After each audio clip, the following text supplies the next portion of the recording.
r/confessions. I make copies of other people's keys for personal use.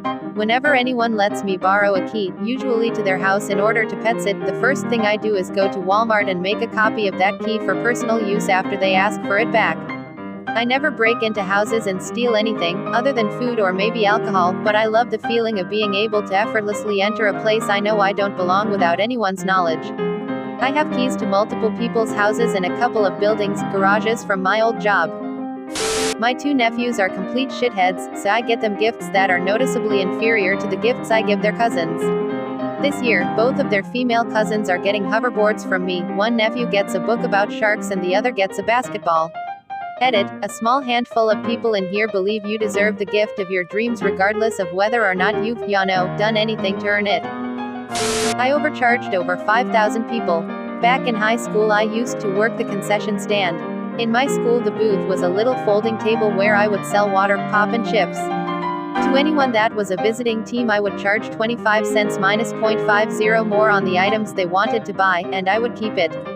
I ended up making somewhere around $3,000 doing this for my high school career, and no one ever found out because I didn't charge anyone from the home team the same amount. I've stolen hundreds of dollars worth of water just by saying 5 words. My college has a food court in one of the main buildings. Chick-fil-A, sandwich place, salad bar, etc. You get your food and pay at the exit.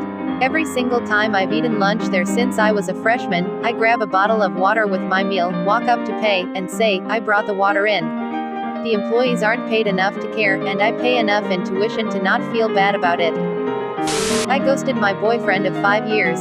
I came over to his house one morning to surprise him with breakfast and a video game he wanted, only to find him naked, asleep, and with his ex curled up in his arms. He didn't hear me come in, so I closed his bedroom door, and left his breakfast and game on the kitchen counter along with my key to his house. I went to my car, deactivated my Facebook, and blocked him on all other forms of social media. I then called my phone provider to change my number before driving off. I texted family members and close friends that we were no longer together and to block him on social media, as well. I didn't tell them why. I was in a position to end the lease at my apartment early, and I started a new job in a different city later that week. I completely removed myself from him and didn't offer a shred of explanation or opportunity for dialogue. I disappeared from his life after his betrayal, and I think it'll not only help me to focus on myself without his presence, but I think completely shutting myself off from him will hurt worse than anything when he thinks on how good he had it with me these last 5 years.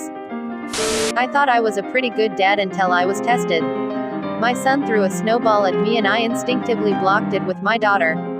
The look of betrayal on her snow-covered face has haunted my dreams for years. When my boyfriend's sister was addicted to prescription meds, I filled up one of my old bottles with laxatives for her to find. I was tired of her family acting like it was okay for her to steal from me and then treat me like a villain for reacting. I was tired of her constant lying. I was tired of all her shit. I was taking meds for mild anxiety that I caught her trying to take out of my bag once. So I switched them with laxatives for next time, and I pretended not to notice her slip them out of my bag again. She left soon after, so I don't know how many she took or what happened. But I'm sure it was vile. My boyfriend and his family don't know I did that. When I was in middle school, my friend Jay told me that he liked a girl, L. L then told me the next day that she liked Jay. But they both told me not to tell anyone. So I didn't. LMAO. They both bullied me, fair weather friend Zeno, so LMAO stay single bitch. I used to work at a fast food restaurant that gave out lollipops in its kids' meals. Whenever 2 meals were ordered, I'd put 2 lollies in one of the meals, and only one in the other, just to imagine the issues it would cause between the 2 kids. Edit, some details, I was an angsty, bored teenager. I was aware of how I was ruining the family dynamic. I'm a father of 2 now, and I can imagine how my drive would suck if it happened to my kids. I work in a bakery. I'm usually by myself in the back room where I'm scoring, cooking, and bagging the bread. The oven mitts hang on these hooks next to the oven. When the oven goes off, I always slide my arms into the oven mitts like a surgeon does and pretend I'm about to perform surgery when really I'm just pulling freshly baked bread out of the oven. I held my boyfriend at gunpoint over a 8-hour period. I wanted to pull the trigger. I was not in a good mental spot. It wasn't some big epic fight that started it. We had a disagreement and I flipped. I didn't black out, I was fully aware of my actions. We were in a happy relationship, at that point 3 years in. I woke up one day and we had a little argument over something I don't even remember now. He tried walking away to let me cool off and I lost it. I grabbed my gun, told him we were going to talk. I loaded it and held him at gunpoint in our bedroom for about 8 hours. I had never been violent before, no warning signs, etc. He talked me out of it, and instead of calling the police, he got me the help I needed through medical professionals.